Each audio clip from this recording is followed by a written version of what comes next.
Mika, it's really nice to have you here in Belgium. How are you? I'm very good. Yeah? I have a problem tonight.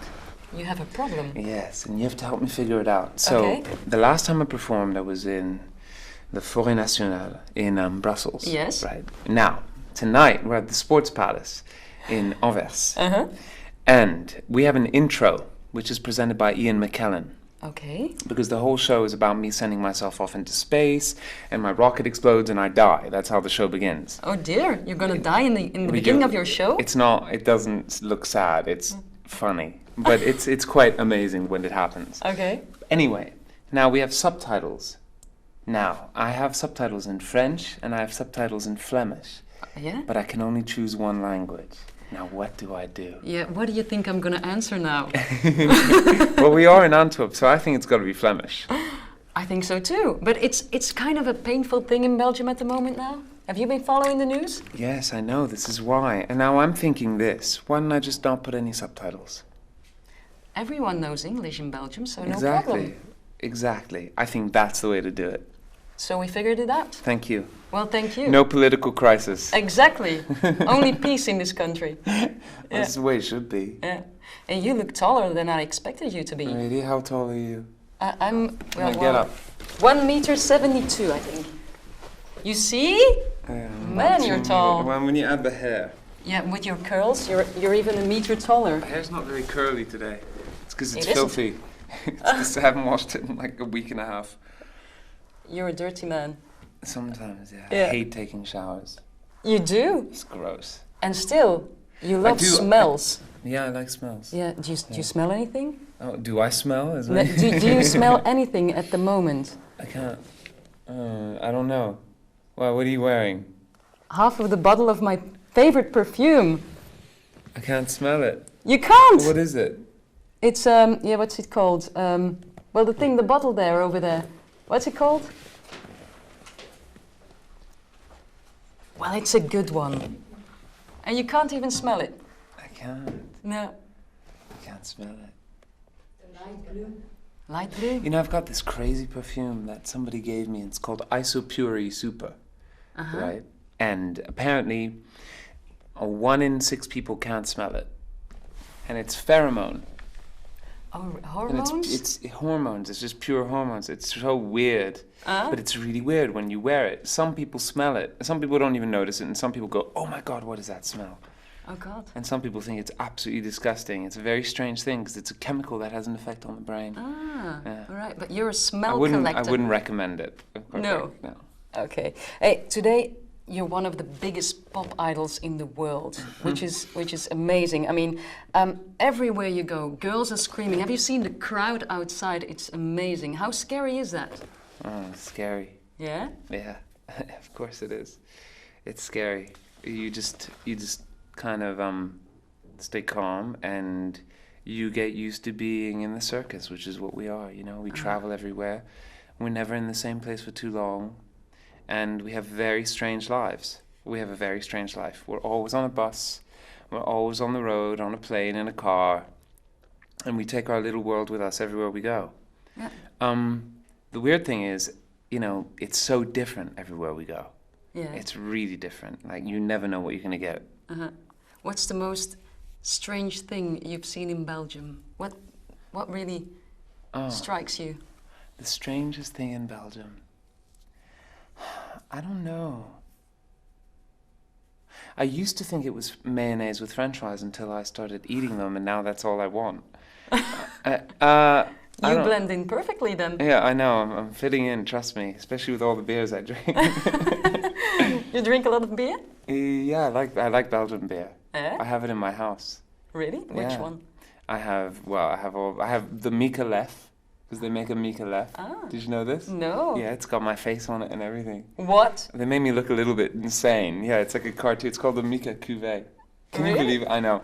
The really bad thing is that they present, and I love Lef, but they presented it to me on a TV show. And then the TV, it was a surprise. I didn't know about it. Someone should have told me on a big TV show. They go, oh, you like beer? I said, yes. They go, what do you drink? I said, oh, Westmalle. And Westmalle Triple. And they were like, and I was like, what? Well, I like Westmalle. And then they bring out this Lef surprise. So it was like, it didn't really work. Yeah, But I like it. I should give it a try. All right. And still, you're performing tonight in front of 15,000 people, maybe 60, maybe 17,000, and still they say that you're a bit shy. How is that? When on stage, I'm not shy on stage. In my real life, I'm shy. People think I'm rude, but I'm not rude. When I walk around in the streets or when people come up to me, I don't talk. I just get a little bit... It's not because I'm being rude, it's just because I find it's a little uncomfortable. Well, hugely uncomfortable. I can walk onto stage and I can sing in front of anybody, but if I have to cross the room from one corner of the room to the other at a party, I have to have like 5 drinks before I can have the confidence to do it, and then I make a fool of myself by the time I've gotten to the other side of the room. Yeah. It's not ideal.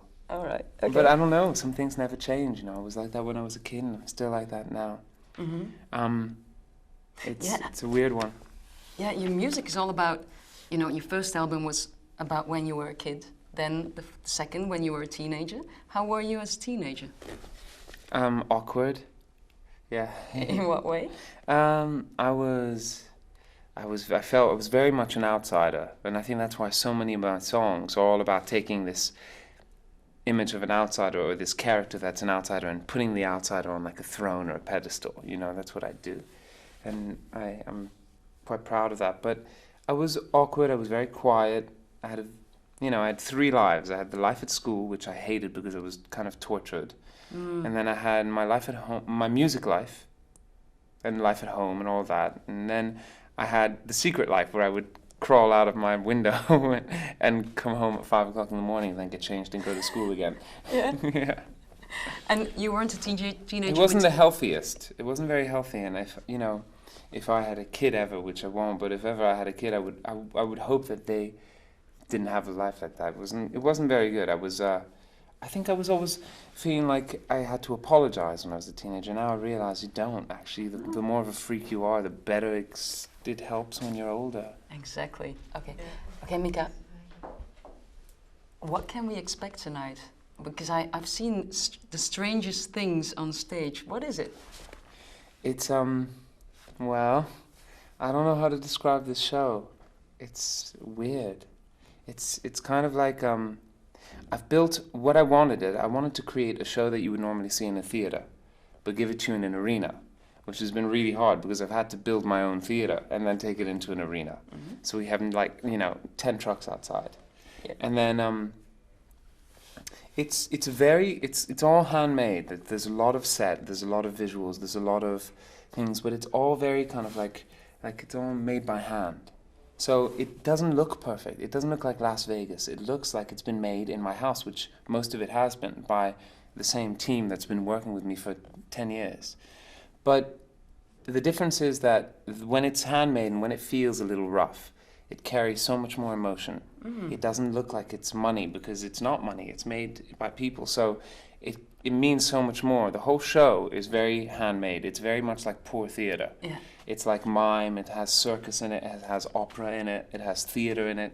Wow. It has Ian McKellen in it opening the show, and he did it just as a favor to me. And it's got a lot of darkness in it, but set against the darkness is a huge amount of joy. And that's what makes the joy understandable as opposed to just sickly sweet. You know, you always have to balance things. I'm very, very proud of this show, and I'm really proud of the whole team that helped me put it together. And it's kind of one of those weird shows that you have to see to understand because it's not a normal concert. Okay, we're going to see it. How high are you going to go tonight? What? Well, you'll see, because I sing high, but also I fly. Yeah? Yeah, so I go pretty high. Okay, cool. And one question, can you also sing very low, like a Barry White low kind of voice? Yeah, of course I can, especially when I wake up in the morning. It's like, I don't know what it is. I had to do an interview for a radio station in Paris, and they woke me up, and I answered the phone, and I was like, hello? Hello. And they were shocked. Yeah. Okay. Okay, Mika, I wish you all the best tonight. Have a really good concert, and it was really nice having you here in Belgium. I'd say high five. High five. I'm not a very good high five. You just Come on, you can do it. Me in the head. Yeah. There you go. Thank you, Mika. Don't worry, I won't do it back. No. Have a big time.